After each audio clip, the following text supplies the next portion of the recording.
你是万万都想不到，原来辣椒叶也能炒着吃，简直就是颠覆你的认知。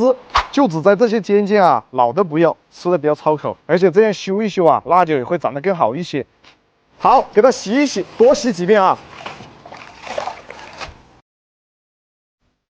就搭配几个干辣椒段啊，还有蒜末就齐活了。接下来看我操作，这里记住了啊，炒所有的素菜里面，你们都要用猪油去炒，不要问为什么，问就是好吃。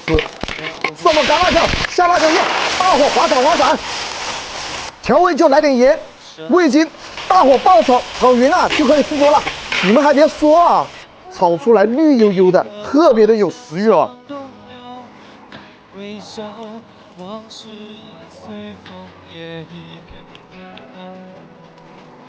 我活了30年，第一次吃这道菜，吃起来啊，就是有点脆嫩回甘的口感，你们也回家试试喽。